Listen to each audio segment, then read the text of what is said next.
मैंने एक मिट्टू लेके आया, मास्टर केज में रखूं या स्मॉल केज में रखूं? अभी आपको बताते हैं कि आप बर्ड्स लेके आए उसको मास्टर केज में रखो या स्मॉल केज में रखो। वीडियो में आपको बताने लगे हैं कि भाई अगर आपके पास बर्ड्स हैं आप उनको स्मॉल केज में रखेंगे या मास्टर केज में। पहले तो आप ये बताएं आपके पास टाइम कितना है, आप खुद से अज्यूम करें।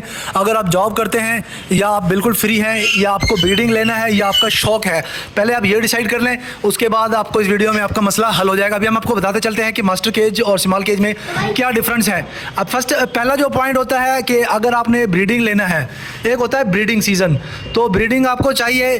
तो ब्रीडिंग में ये होता है कि जो स्मॉल केज होता है, ये जो हमारे सामने स्मॉल केज है, इसमें ये होता है कि हमारे जो बर्ड्स होते हैं बिल्कुल करीब होते हैं, तो इनमें हीट ज़्यादा होता है और जिस वजह से इस स्मॉल केज में इनकी ब्रीडिंग बिल्कुल फास्ट हो जाती है। कि मास्टर केज में ये होता है हमारे बर्ड्स बिल्कुल दूर दूर होते हैं। जैसे देखें एक बर्ड वो वहाँ पर है, दूसरा बर्ड यहाँ पर है, तो ये काफ़ी दूर दूर होते हैं जिस वजह से इनमें ब्रीडिंग बिल्कुल कम होती है मास्टर केज में।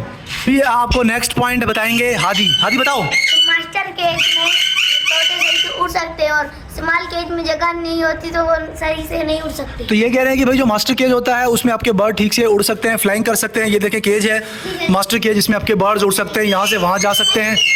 जबकि इस स्मॉल केज में आपके जो बर्ड्स हैं ना, ये वाले, ये स्मॉल केज में ये उड़ नहीं सकते, बस ये लकड़ियों पर ही पैदल कभी वहाँ जाएंगे कभी यहाँ जाएंगे। तो इससे ये होता है जो मास्टर केज के जो बर्ड्स होते हैं इनमें चर्बी नहीं होती है। जब भी ये अंडे वगैरह देंगे इनके अंडे इनकी बॉडी में नहीं फंसते।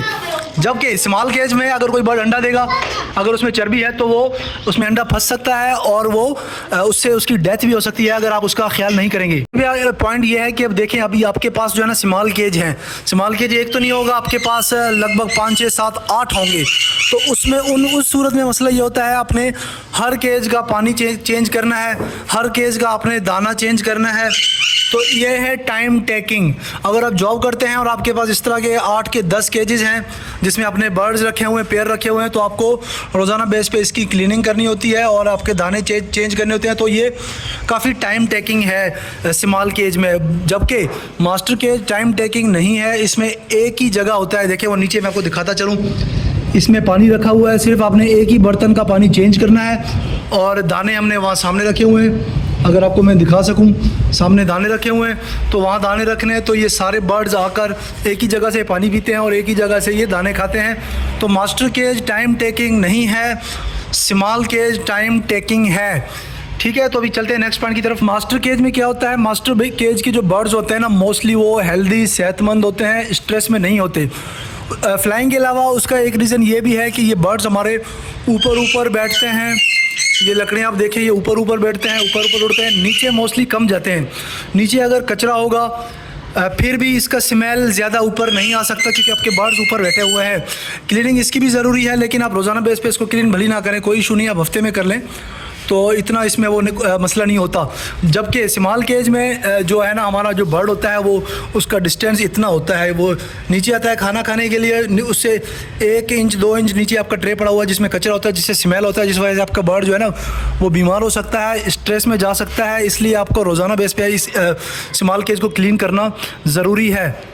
लोग क्या करते हैं कि छोटा सा केज ले आते हैं, उसमें 4-5 जोड़े डाल देते हैं। तो इससे मसला ये होता है स्मॉल केज में अगर आप ज़्यादा जोड़े डाल देंगे तो ज़्यादा बर्ड एक जगह जमा हो जाएंगे। तो गर्मियों के सीज़न में मोस्टली क्या होता है कि बर्ड जब ज़्यादा होते हैं तो हीट पैदा हो जाता है, और हीट मुराद गर्मी, जो सूरज की जहाँ से गर्मी तपिश आती है, और कोई बंद जगह में आप इसको रख देंगे तो ये बहुत ज़्यादा टेम्परेचर होगा और इससे आपके बर्ड्स बिल्कुल हाँफने लग जाएंगे और जिससे इनकी खुदा न खास्ता कोई बड़ा नुकसान हो सकता है। जबकि मास्टर केज में आपके जो बर्ड्स हैं वो दूर दूर होते हैं। देखिए अभी यहाँ से भी देखिए तो लगभग 1-1 फुट डिस्टेंस दूर पर बैठे हुए हैं, तो ये मतलब बिल्कुल फ्रेश बैठे होते हैं। तो मास्टर केज में आपके बर्ड्स बिल्कुल फ्रेश और हेल्दी रहते हैं। करने ब्रीडिंग के हवाले से स्मॉल केज में ब्रीडिंग फास्ट है, मास्टर केज में ब्रीडिंग बिल्कुल स्लो हो जाता है, लेकिन एक बार स्टार्ट हो गया तो रुकने का नाम ही नहीं लेगा मास्टर केज में। बर्ड्स की साइज़ की अगर बात कर लें तो मास्टर केज में बर्ड्स होते हैं वो उड़ते रहते हैं, जिस वजह से उनकी साइज़ बिल्कुल मोस्टली जंबो साइज़ हो जाता है क्योंकि वो सारा दिन फ्लाइंग करते रहते हैं और उनके विंग्स भी बड़े जाते हैं।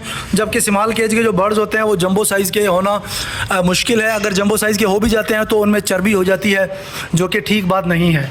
एंड मैं तो यही कहूँगा कि अगर आपके पास टाइम बिल्कुल कम है तो आप मास्टर केज रखें। अगर आपके पास टाइम बहुत ज़्यादा है, आपने ब्रीडिंग लेनी है ज़्यादा और टाइम भी है आपके पास, तो फिर आप जाएंगे स्मॉल केज की तरफ। अभी डिसाइड आपने करना है। अगर आपके पास एक बर्ड है, घर में शौकिया रख रहे हो, तो एक अलग चीज़ है, बंदा उठ जाता है और उसकी क्लीनिंग विलिंग कर लेता है, अपने पैरट के साथ खेल लेता है, फिर आप भले इसकी तरफ चले जाएँ।